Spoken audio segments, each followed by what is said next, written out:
Purihin ang Panginoon. Happy New Year. Maligayang bagong taon po. At nawa itong taon na ito ay lalo nating makilala ang Diyos. Ang buhay ay itinutuon natin sa paghahanap sa katuruan, sa gabay, sa liwanag at pagpapala ng Diyos. Life could be a long search for God. For some people, it becomes a very fruitful search. For others, it becomes an endless, sometimes frustrating search for God. Can God be found? Where can God be found? Ang nawa po sa darating na taon ay maging gabay natin yung ating pag-aaralan ngayon sa paghahanap sa Panginoon. God in you ang pamagat ng ating pag-aaral.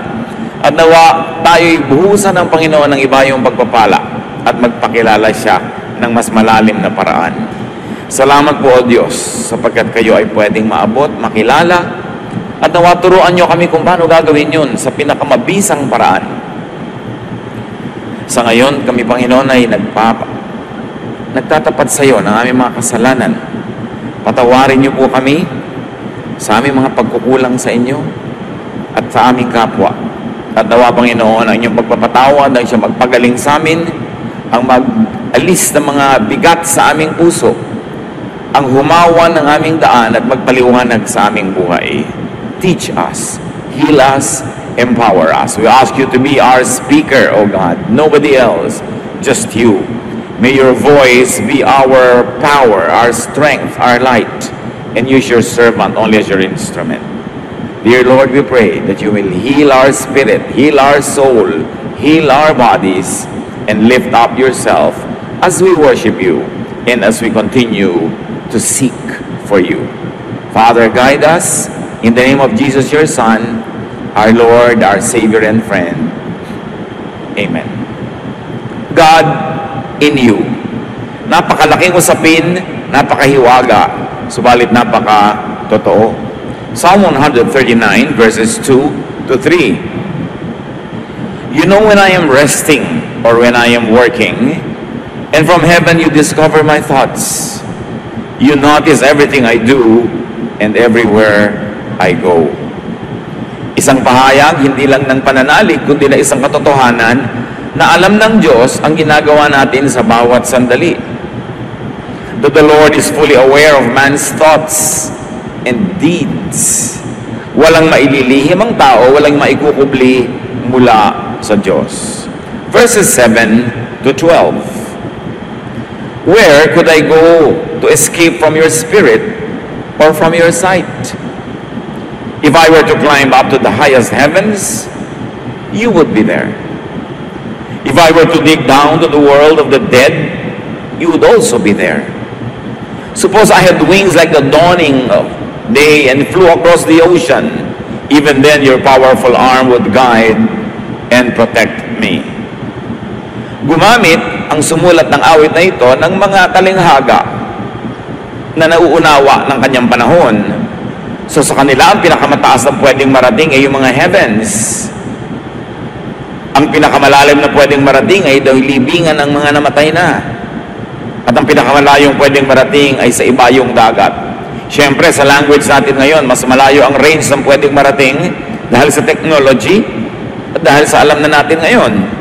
Pero sa kanilang panahon, ang ibig lang sabihin ng sumulat, sukdulan man ang gawin niyang paglalakbay, yung pinakaabot at pinakamalayong pwedeng marating ng tao, hindi pa rin niya pwedeng takasan ng presensya ng Diyos. Nandun pa rin ang Diyos. At hindi lang nandun, kundi nandun upang magbigay ng kanyang paglilinaw, pagpapaliwanag, guidance, protection. Verse 11, or suppose I said, I'd hide in the dark until night comes to cover me over. But you see in the dark, because daylight and dark are all the same to you. So isa pang extreme sa kanila, gabi. Nung kasi yung dilim ng gabi, madilim talaga. Pero kung ano man ang uri ng dilim na pwedeng ma-imagine ng tao ngayon, sabi, hindi pa rin yun ang sapat para hindi makita ng Diyos ang nagaganap sa buhay ng tao. The Lord is not only everywhere, But the Lord is with man, even in the darkness. Marami kasi noon nagsasabi at naniniwala na ang Diyos ay wala sa dilim. Nasa liwanag lang siya dahil sa liwanag. Pero sabi nitong sumulat, kahit pa nga sa dilim, nandun ka pa rin. Psalm 139:18, and when I awake, I will find you nearby. Magising ako, makatulog, nandun ka sa aking tabi. The Lord is nearby, even in the light of day. God is always with man. God knows man. At bilang tugon, bilang ganti, ano naman dapat gawin ng tao? Because God knows man, man should know God. Beginning from within himself. Kung ginamit dito sa awit na ito, sa tula, na sa talihhaga ng sabi, yung pinakamalalayong pwedeng marating ng tao at nandun pa rin ang Diyos, kung gano'n ang pinakamalapit at pinakamadali at pinakadapat na pagsimula ng paghahanap sa Diyos, hindi sa malayo, kundi sa malapit. Doon sa kayang-kaya ng tao, sa kanyang kalooban. Why?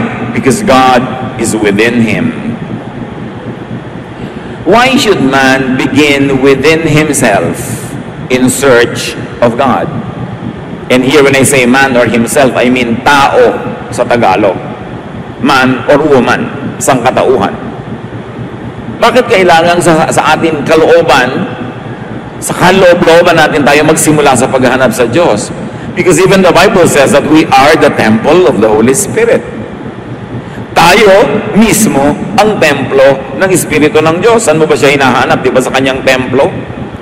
Pero sabi, ang Diyos ay hindi nabubuhay sa templong gawa sa bato, sa bakal, gawa ng tao, kundi ang puso ng mananampalataya, yung kalooban ng taong nilikha niya, ang siya niyang tahanan. Man should and could see the kingdom of God, according to the Bible, by being born again. John 3:3. Jesus replied to Nicodemus, very truly I tell you, no one can see the kingdom of God unless they are born again. So, the kingdom of God, the kingdom of heaven, God's presence, salvation, all these words are used interchangeably. Isa lang ang kahulugan, yung paghahari ng Diyos sa buhay ng tao na magliligtas tuloy sa Kanya sa kapahamakan, doon sa kabilang buhay at maging dito. Kaligtasan mula sa paghahari ng kasalanan, kaligtasan mula sa napakaraming panganib. Salvation in all its aspects could be found when people find the kingdom of God. And Jesus says that for you to find the kingdom of God, you have to be born again. Born again means seeing the kingdom of God. Hindi naman ito yung sobrang na-oversimplify na formula na pumikit ka, magdasal ka ng ganitong formula prayer, born again ka na. Well, if you understand its meaning and really do it in great faith, you could see the kingdom of God. The formula by itself is just that, a formula. Huwag nating ipapalit yung formula doon sa tunay na sinasagisag nito. Malalim na pagkaunawa sa Diyos. Kaya tuloy, nakikita mo siya, nakikita mo ang kanyang kaharian, hindi ng physical na mata, kundi ng ating puso. If you have to see the kingdom of God, but the God and the kingdom of God is in man, what should you do? You should travel inwardly. Luke 17:21, Jesus says, the kingdom of God is within you. Bakit niya sinabi yun? Sabi niya, huwag kayong maniniwala pag sinabing, ayan na, nando na ang kingdom of God, nasa disyerto. Huwag kayong pumunta. Pag sinabing nandoon sa loob ng bahay na yun, huwag kayong pumasok. Pag sinabing nandoon sa ganung lugar, di nyo kailangan habul-habulin. Sabi niya, dahil ang kaharian ng Diyos ay nasa sa inyo. Ang paghahari ng Diyos ay suma sa inyo. Ang tunay na templo ng Diyos ay kayo. Therefore, being born again means seeing the kingdom of God within you. Mahalagang usapin ito, mga kapatid, ating pagtuunan ng pansin. At huwag natin padaanin sa antok na hindi natin nadinig at naintindihan. That the kingdom of God is within you, not outside of you, not in the clouds. That the kingdom of God is rediscovering the image of God in you. It is reviving the lost image of God in you. Reviving the Spirit of God that was given to Adam and Eve. Reviving the image of God that was given to every person. Napakainam na intindihin ito. Because throughout time, organized religion, institutionalized faith, have distanced man and God. Kung minsan ay pinalalayo ng mga organisadong relihiyon ng Diyos, para yung relihiyon ay maging napaka-importanting daan patungo sa Diyos. So that the priests would be important and they would be filling the gap, the supposed gap between God and man. Institutionalized religion has placed God beyond the clouds. But Jesus says, the kingdom of God is within you. Hindi mo kailangang mag-pilgrimage kung saang-saang lugar sa paghahanap sa Diyos. Hindi mo kailangang umakyat ng mga bundok, lumusok ng mga libis. Hindi mo kailangan tumawid ng mga dagat. Ang kailangan mo ay gawin yung pinakamahalagang paglalakbay. Papasok sa iyong kalooban sapagkat naroon ang punla ng Diyos. Naroon ang kanyang espiritu. Naroon ang image of God that was given to every human being. Matthew 1:23, the virgin will conceive and give birth to a son, and they will call him Emmanuel, which means God with us. Kaya napakaganda pong metaphor ang pagdadalang tao ni Maria. Sapagkat sa kanyang kalooban, sa kaloob-looban niya, sa kanyang sinapupunan, naroon ang anak ng Diyos. Naroon ang Diyos. Naroon ang kingdom of God. Kaya tayo man, nandun din sa ating loob ang Diyos, pagamat hindi naman sa ating sinapupunan, dahil hindi natin siya kailangan ipanganak. Pero kinailangang ipaliwanag at ipakita sa malinaw na paraan na ang Diyos ay nasa loob ng tao, wala sa labas. Kaya sabi, kailan ako pupunta at saan ako pupuntang pwedeng wala ka? Sabi niya, wala. Kahit saan ako pupunta, nandun ka. Bakit? Kasi kasama kita. Kasi ang Diyos ay sumasa atin. Ang isang malaking pandaraya ay papaniwalain kang napakalayo ng Diyos sa iyo. Pwedeng damdamin mo lang emosyon ang nagsasabi sa iyong parang malayo kasi malayo ang iyong loob, malayo ang iyong gawa, malayo ang iyong asal, pero hindi pwedeng lumayo sa iyo ang Diyos because you are the temple of God. Ang isa sa mga pinakamaimportanteng pilgrimage sa gawin ng tao ay siyasatin ang sarili, maglakbay patungo sa kanyang sariling kalooban. At sapagkat kahit pangamahal ay mas madali pa rin magpunta sa ibang lugar physically, sumakay ka ng vapor, sumakay ka ng aeroplano, sumakay ka ng kotse, kesa maghirap kang maglakbay patungo sa iyong sariling kalooban na hindi na-develop ng taong gawin kasi umasa na lang siya ng umasa sa mga outward rituals, umasa ng umasa sa mga physical activities, sa pag-attend ng mga events, sa paghahanap sa Diyos.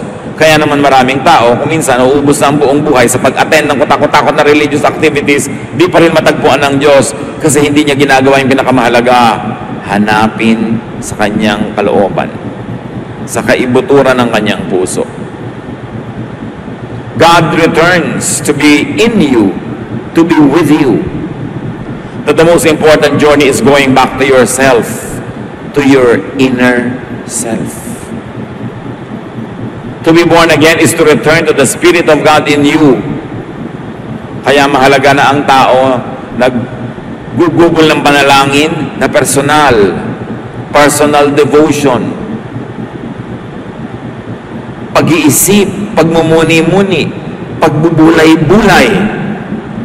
Dahil kapag ikay tahimik na narinig mo ang sarili mong utak na nag-iisip, kapag ikay nalayo sa ingay ng napakaraming taong nag-aagawan sa iyong atensyon at pagsunod, naririnig mo yung tinig na galing sa iyong kalooban. Kaya mahalaga yung pag-iisip, pagbibigay ng panahon na hindi ka laging busy. At ngayon, napakahirap gawin yan with technology. Ang tao minuminuto tumitingin sa cellphone kahit hindi tumutunog. Pagka napaupo kahit saan, tingin agad, send agad ng message, games agad. Walang panahon sa sarili. Walang panahon na makipag-usap doon sa Espiritu ng Diyos na nasa sarili. Kasi kung kani-kanina nakikipag-usap na malayo. Kaya nga minsan kahit sa restaurant, kahit sa ang mesa, may 4 na tao nakaupo doon, pero lahat nagte-text sa iba't ibang tao, hindi sila nag-uusap. Papalayo ng papalayo ang kausap, hindi nakausap tong malapit. Kaya may mga matitinong magulang, maraming ina, pag umuwi ang tatay galing sa abroad, nagtatrabaho, magbabakasyon, bawal mag-text ang mga anak. Habang nandito ang ama nyo, walang magte-text-text. Walang maglalaro sa computer. Walang magpe-Facebook kasi kasuhin yung makipagkwentuhan sa tatay nyo o sa nanay nyo. Kasi nga ang layo ng kausap, yung malapit hindi makausap. Ganon din ang institutionalized religion na kung ano-anong ginagawa para kausapin ng Diyos pero walang oras mapag-isa. Walang oras na mag-reflect. No time for devotions, for reflection. It is in quietness that we will hear the silent voice of God. So man can know God by knowing himself and others. Maraming mga ganyan, Lord, let me know you. Let me know you. Yun ang laging prayer. Kung masasagot lang siyang, you want to know me? Know yourself because you were made in my image. E paano po yung kapitbahay ko? Ibang-iba yung pagkatao nun. That kapitbahay of yours is also made in my image. Kilalanin mo rin siya. E di ang dami-dami niyo pong images. Of course, kasi ginawa ko kayong lahat. So kung meron 7 bilyong tao sa planeta, mahahanap mo yung imprint ng Diyos sa bawat isa sa kanila.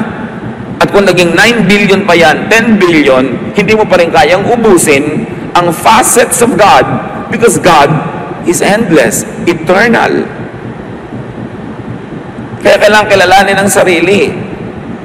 Genesis 1:27, so God created humans to be like Himself. He made men and women. Nakita nyo, ipinaliwanag pa, He made men and women, and at the same time, both the man and the woman are in the image of God. So, kaya babae ka, kaya lalaki ka, image ka ng God. Ano man ang iyong gender, ano man ang iyong age, ano man ang iyong race, image ka pa rin ng God. So, lahat tayo, pag pinagsama-sama, dumarami ang pagkaunawa natin sa Diyos. Kaya may taong ang galing-galing niyang gumuhit, galing sa Diyos yun. Pero ang galing-galing sa math, merong ang gift niya, kumanta, merong tumugtog, merong ang gift niya, tumulong, lahat yan ay galing sa Diyos. That's why to see God in others is one of the greatest discoveries. There is one God, but different creations. Many creations with differences. But everyone is created by God. Walang kinreate si Satan. Satan only comes to steal, kill, and destroy. Everyone is created by God. Psalm 24:1, the earth is the Lord's and everything in it, the world and all who live in it. So kahit yung taong hindi mo masyadong gusto, nilikha din yun ng Diyos. Yung mga talent na hindi mo alam at hindi mo hilig, gusto rin yun ng Diyos. Ibinigay lang niya sa ibang tao. Kaya ang paghahanap sa Diyos ay hindi sa mga ibabaw ng mga banal na bundok. Hindi sa mga yungib-yungib. Hindi sa mga doktri-doktrina. Hindi sa mga activities ng simbahan lamang. Kundi sa pagtitig sa kapwa-tao, sa pagtitig sa sariling kalooban, at makikita mo ang magagandang mga katangian ng Diyos na nandun, nakikilala mo ang Diyos. Men were created to be like God despite gender differences like Adam and Eve.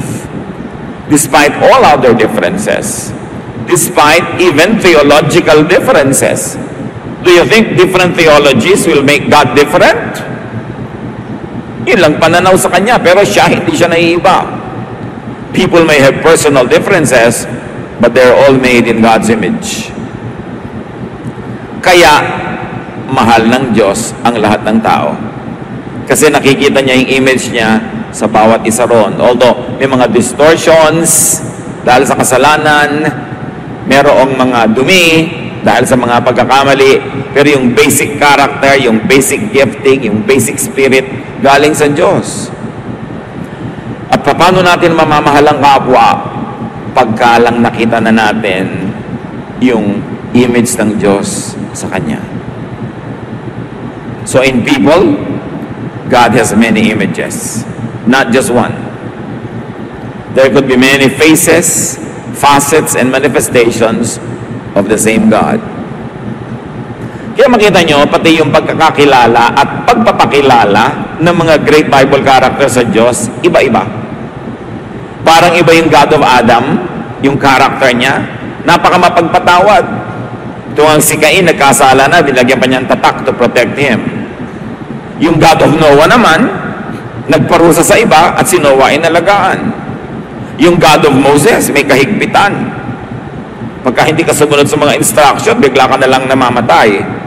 But the God of Jesus and the God that Jesus presented is a God who is a friend of tax collectors and sinners.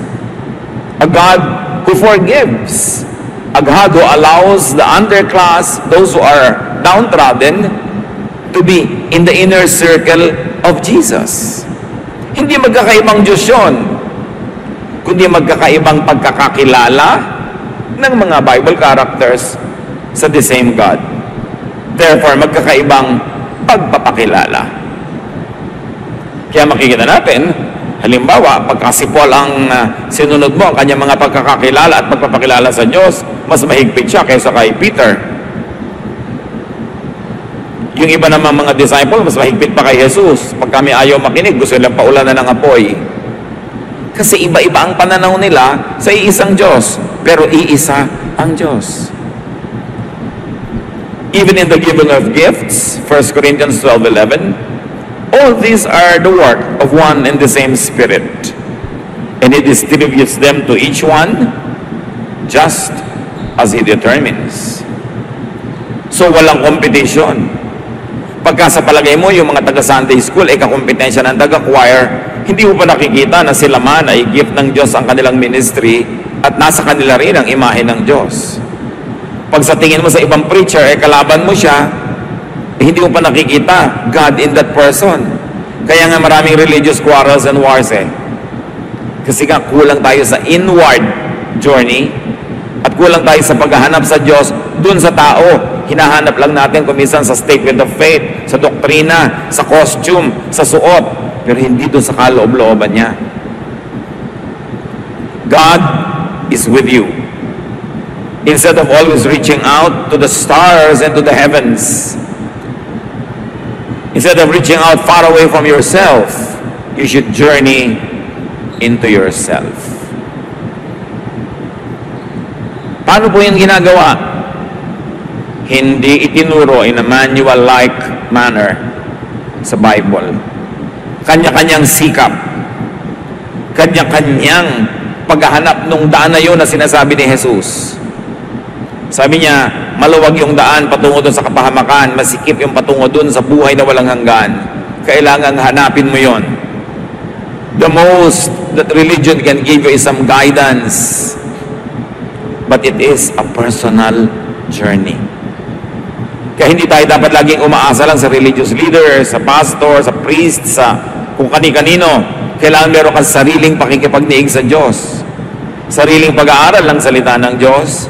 Sariling pananalangin. At makakadevelop ka ng sarili mong style kung paano mo lalaliman ang pagkakilala sa Diyos sa pamamagitan ng pagkilala at pagtanggap sa sarili at sa kapwa. Habang hindi mo tinatanggap ang iyong sarili at hindi mo tinatanggap ang iyong kapwa, ay tinatanggihan mo rin yung Diyos kung saan after that person was made. Kaya ang tinuturo lagi, love others. But only those who truly understand it can appreciate loving others. That what you love in others is the image of God in them. that what you reject and hate in others could be the image of God in them. Mainam na pag-isipan ito. Find the image of God in you and in differentness, in uniqueness. Do not always reject and dislike whoever and whatever is different from you. Because God is a God of variety. God is not a God of sameness. So reflect, quietly travel into your soul, into your spirit, into your person. Pero hindi mo pwedeng magawa yan na nagki-Candy Crush. Hindi mo magagawa yan na naka-Facebook ka lagi, na laging may games, laging may kausap. Kasi ang hindi mo napapansin ang sarili mong espiritu. So spend enough time alone with yourself. At kung may regalo kayo mga kapatid na marapat ibigay sa sarili, ay panahon. Bigyan nyo ng mas maraming panahon ang inyong sarili. Kaniig kasama ang Diyos. You don't always have to fill every blank time with companionship, with activity. Do not mistake activity for achievement. It is in non-activity that we could be quiet enough to hear God. Huwag kayong humiga kung kailan lang talagang pagod at antok na. Maglagay kayo ng oras para sa pananalangin, sa pag-iisip, at kung minsan, sa hindi pag-iisip. Kasi pag wala kang iniisip, nakaupo ka lang doon maaaring magkaroon ng spasyo yung mensahe ng Diyos para sa iyo. Huwag sobrang paguri ng sarili at puyatin na paggising mo, antok na antok ka pa, pero may trabaho ka o may gagawin, kailangan ka nang lumipad agad, wala ka ng panahong manalangin. Wala ka ng panahong magbulay-bulay, wala ka ng panahon na tanungin ng Diyos kung anong gusto niyang gawin ninyong dalawa sa maghapon na yon. Inuubos kasi natin ang oras natin sa mga bagay na hindi naman laging mahalaga. Sobrang TV, sobrang video, sobrang kung ano man yung pinagkakasobrahan, na wala namang idinudulot na mabuti sa katawan, sa espiritu, o sa kaluluwa, o sa emosyon. Hindi natin kailangang punuin lagi ng aktibidades ang ating kalendaryo. Be still and know that I am God. Sabi ng Psalm 46:10. It is an old-fashioned gift that the ancients knew how to give to themselves, that we should rediscover the beauty of aloneness. Hindi laging kailangang may kasama o kausap. Hindi kailangan laging nagmamadali. Hindi kailangan laging may ginagawa. Alam niyo nung araw, ang mga ninuno natin, marunong. Halos bawat bahay may silyon o may duyan. Uugoy-ugoy silang ganon, uugoy-ugoy. Alam niyo ba na sa pag-ugoy-ugoy na ganon, dahil sa rhythm ng katawan na ginagawa, dumadating yung mind sa level of freedom from attachment to certain earthly thoughts. Kaya marami silang nagagawang pagbubulay-bulay, pagdidili-dili, pagmumuni-muni. Kaya kahit sa ating mga ancient rituals, yung mga babaylano, mga princesses ay nangakaupo sa duyan, uugoy-ugoy, uugoy-ugoy. Para rin yung ginagawa ng psychiatrist na titingin kasi isang bagay na sasayaw-sayaw, uuga-uga.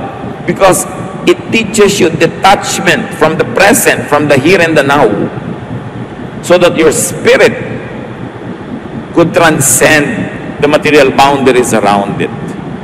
Huwag nating alisin, mga kapatid, yung hiwaga ng ating pananampalataya. Yung hiwaga sa pananampalataya. Mula nung ang Biblia ay na-translate, na isalin sa mga wika ng karaniwang tao, progressively and increasingly, nagkaroon ng sobrang interes sa ibig sabihin ng bawat salita, bawat tuldok, bawat kataga. Kaya nagsimula din ng walang katapusang giyera, dahil hindi naman nagkakasundo-sundo lahat ng tao kung ano talaga ang kahulugan ng salitang ito, ng katagang ito, ng talinghagang ito. People got obsessed with the meaning of each word. They wanted to find out what everything meant, that they forgot to behold and to appreciate the mystery of the unknown. Nawala yung hiwaga, ang lahat na lang natapunan ng nakakasilaw na liwanag, na kuminsan hindi naman laging tamang liwanag. Lahat na lang gustong maunawa at maintindihan. Hindi natin kayang maunawa at maintindihan ang lahat ng hiwaga ng Diyos. How can the finite mind of man totally comprehend an infinite God? So to attempt a complete understanding, to attempt an academic understanding of God, to attempt a theologizing of everything about God, is to diminish God and put Him down into levels where people can reach Him, but in a very low level.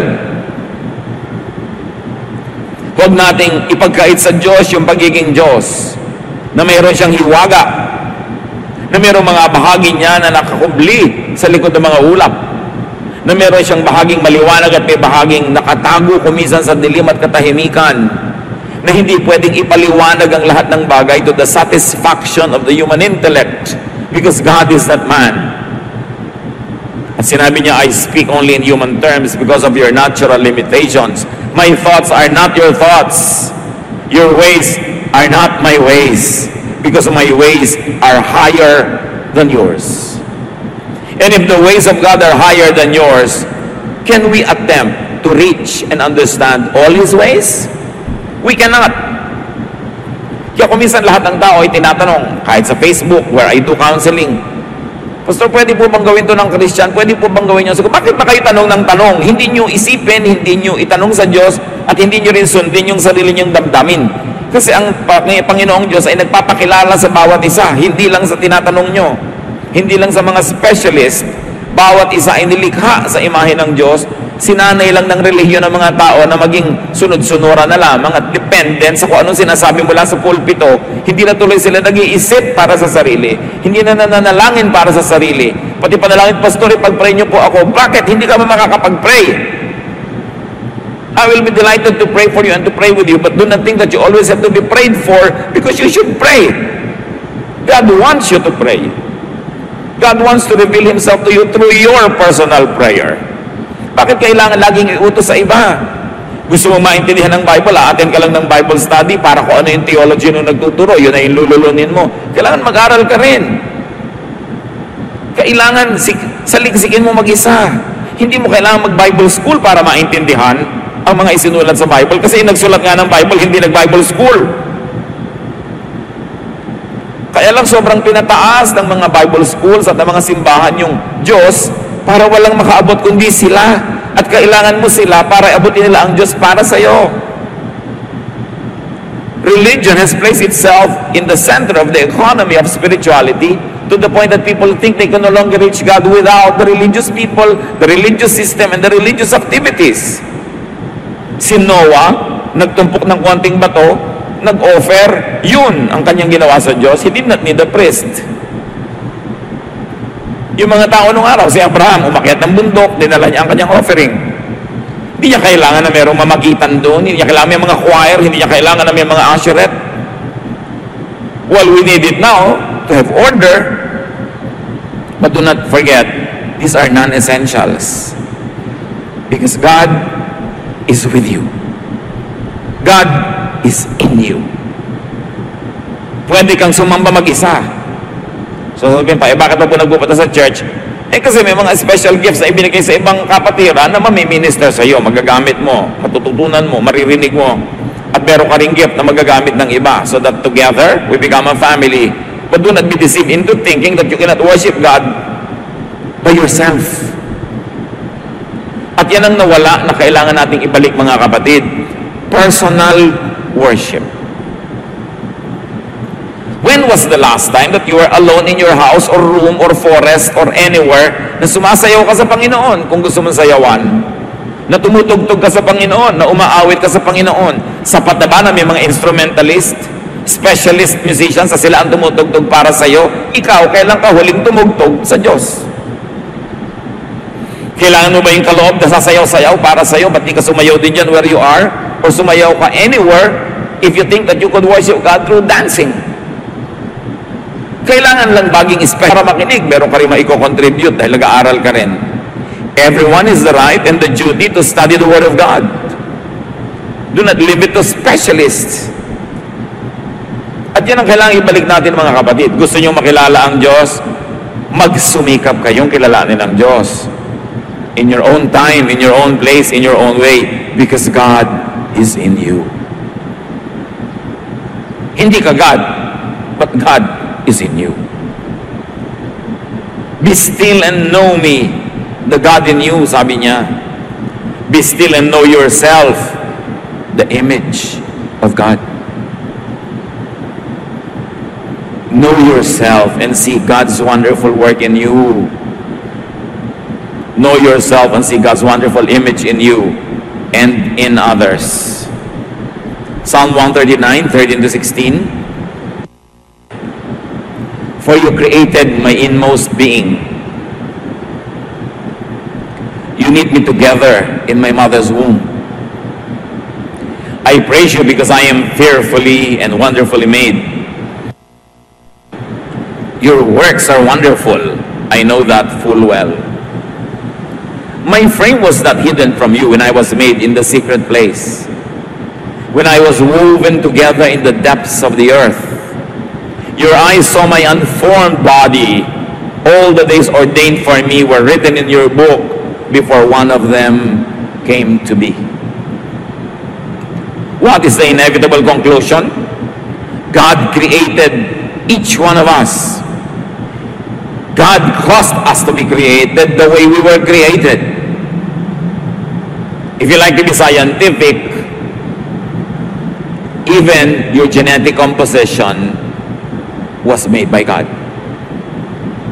Sa dinami-rami ng iyong lola at lolo, on both on your father and mother's side, sa iba't ibang mga ugali, asal, talento ng kutakot-takot na mga ninuno mo sa iyong genetic pool, it is the Lord who decided na ang ilong mo manggagaling sa lola ng tatay mo, na ang kilay mo manggagaling sa ganong ninuno, na ang ganitong ugali mo, ang ganong pagtugtog mo galing kung kani-kanino, kasi ang dami mong pwedeng pagkunan. Kaya kahit magkakapatid, magkakaiba ng ugali, magkakaiba ng talento, dahil pareho nga ang tatay at nanay nila, pero sa genes, sa dugo na dala ng tatay at nanay nila, nananalaytay ang napakaraming mga dugo ng napakaraming iba't ibang mga ninuno. And you are not an accident. Nobody is an accident. Everybody is wonderfully made. Kailan kaya natin maintindihan yon? Kailan mo maintindihan, kapatid, that you are wonderfully made at hindi lang yan pang-uto? Kasi if you're a mistake, sino nagkamali? Di ang Diyos? At kailan natin maintindihan na hindi lang tayo ang wonderfully made, kundi pati yung kapwa natin? Pati yung kapwang hindi natin kamukha, pati yung kapwang ayaw natin, Diyos pa rin ang gumawa sa Kanya. Kailan lalawak yung pag-ibig natin beyond the self? But to embrace and love God who is in everybody. Kaya mag-ingat-ingat din tayo kuminsan, kasi pag sobrang relihiyoso ang tao, wala siyang ginawa kundi maghampas sa sarili, wala siyang ginawa kundi self-flagellation, self-bashing. Lagi na lang niya sinasabing, wala akong kwenta, wala akong halahalaga, ako'y marumi, ako'y makasalanan. Well, it is true, it is not the complete, and it's not the biggest truth about you. The biggest truth about you is that you are the temple of the Holy Spirit, that God's image is in you, that God is in you. Kung natalsik-talsik ka man ng putik na mga dumadaang sasakyan habang naglalakad ka, hindi ka putik, natalsikan ka lang. Kung nadapa ka man at nasugatan, hindi ka galos o sugat, nasugatan ka lang. At kung nagkamali ka man, hindi ka pagkakamali, nagkamali ka lang. Habang hindi natin dapat na sobrang purihin ang sarili at pawalang sala ang sarili, hindi rin natin dapat sobrang i-condemn ng ating mga sarili. Kasi binabaliwala natin yung pagpapala na ibinigay sa atin ng Diyos. Yung Diyos ko, ako po'y walang karapatan, wala po akong karapat-dapat dito. Hindi yung totoo, may karapatan ka kasi anak ka ng Diyos. Kung minsan sobra tayong dramatic sa ating pagpapababa sa sarili, hindi mo malaman kung inuuto natin ng Diyos para lang ma-manipulate natin siya, maibigay yung gusto natin na sobrang pagpapakumbaba tulad ng ginagawa ng mga may kailangan sa kanilang mga amo. Habang hindi tayo dapat magyabang, pero huwag nating lilimutin, we were made in God's image, so we treat ourselves with dignity also. Kahit tayo nagkakamali. Kahit tayo nasusugatan. Kahit tayo nagkakasakit, hindi tayo yung sakit, hindi tayo yung mikrobyo, nagkakasakit lang tayo. At meron tayong manggagamot. At ganoon din dapat ang pananaw natin sa ating kapwa. Yung kapwa mo, hindi siya kasalanan, siya ay nagkakasala lang. Hindi siya marumi, narurumihan lang. Hindi siya salot. Kuminsan lang talaga, para siyang sinasalakay ng mga salot. Kailan natin mauunawa na ang Diyos ay nasa ating lahat? Na pag kinaitan mo, pinagkaitan mo ang iyong kapwa, pag siya inilinlang mo, pag pinagsamantalahan mo siya, pag ginawawa mo siya, ay ginagawa mo yun sa Diyos. Pag tinatalikuran mo ang iyong asawa at ang sumpa mong katapatan sa kanya, ay pinagtataksilan mo ang Diyos. Pag pinapabayaan mo ang mga tungkulin mo sa iyong mga anak, ay pinapabayaan mo ang Diyos na nandun sa mga anak mo na yun.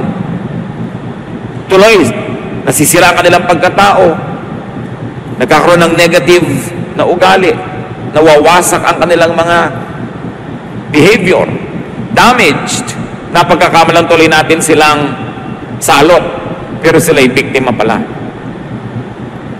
Be careful with how you treat other people, because God is in them also.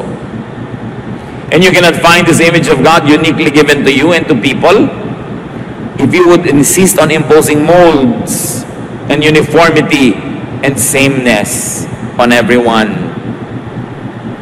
We've got to appreciate our differentness because God made us so. Sabi nga nung sa amin, you have ordained for me all the days of my life. Hindi naman ibig sabihin na itinalaga na ng Diyos kung sino ang mapapangasawa mo, kung anong kakainin mo sa araw na to, pero dahil sa genetic composition na ginawa niya sa iyo, para na rin niyang binigyan ka ng landas na tatahakin. Kasi kung ang talaga ibinigay niya sa iyong gift, music, hindi ka siguro magiging engineer. Pwedeng hindi ka maging tunay na musician, pero nagme-music ka pa rin whenever you can. Kasi yun ikaw yun ang takda, yun ang kapalaran. Kaya huwag din nating kontrahin yung nakatakda sa kapwa. Kung saan siya nakahilig, doon pumuwal. Yun talaga ang gusto niya na profesyon, yun ang gusto niyang buhay. Di yun siya, ginilikha siyang ganun, kaya niya gusto. Tinuruan mo ba siyang magustuhan niya yon? Hindi. Likas. Nakatakda. Tingnan natin yun. Huwag natin gawing misyon na baguhin ang lahat ng tao. Ang gawin nating misyon, mag-discover kung ano ang ibinigay sa kanya ng Diyos at tulungan natin siyang yumabong, mamulaklak. Huwag din natin pigilin ang ating sarili lagi na akala natin yan ay kinatutuwa ng Diyos dahil binigyan tayo ng Diyos sa mga likas na hiling, likas na galing, likas na talento. At ang paglinang, ang pag-develop sa mga yon is a great act of worship because you are doing God's will for you. So know God. But how can an infinite God be known by finite men?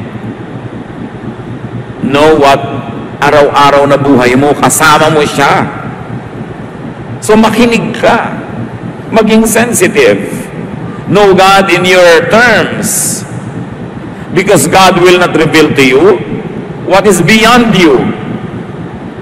Hindi naman ipapaabot sa iyo ng Diyos yung hindi mo abot So saan mo makikilala at paano mo makikilala ang Diyos?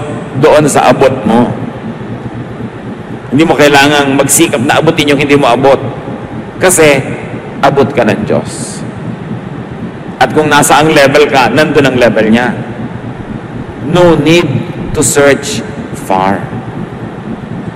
Hindi kailangan mag-pilgrimage sa mga holy places. Walang ganon. May mga places lang na pinanggarihan ng mga historical events associated with religion. Pero walang holy land. Because you are the temple of the Holy Spirit, therefore you are holy land. You were created by God in God's image. Kaya hindi natin binabastos ang sarili because we are holy land.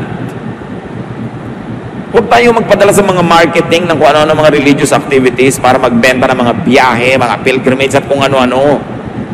God is in you. To accept God is to accept God's image in yourself and in others. So what is a foundational gift to yourself and others and to spirituality? To know and accept yourself and others. Kilala niyo na ba talaga ang sarili niyo, mga kapatid? O malapit na lang tayong gumraduate sa buhay na ito ay panay pa ang self-rejection, self-denial, na parang pagkakamali kayo ng Diyos. You are created wonderfully by God. See the wonder, enjoy it, and thank God for it. And contribute to our lives, to contribute to humanity, to society, by being yourself, because you are unique. Search for God. Bigyan nyo ang sarili nyo ng puwang na makilala pa ang Diyos sa loob ng sarili nyo mga ginagawa, sariling karunungan, sariling konteksto. Hindi nyo kailangan lumabas doon dahil nandun ang Diyos. Aming Ama, ipaunawa mo na sa amin ang mga matalinghagang bagay na ito. Mga bagay na hindi laging kayang ipaliwanag, pero Lord, let our faith operate. Turuan mo kami na to always want to intellectualize and to understand everything the way we read manuals. But teach us to behold you in your wonder, in your glory, in your revelation, and even in your secrets. Because secret things belong to you, O God. Teach us to just trust.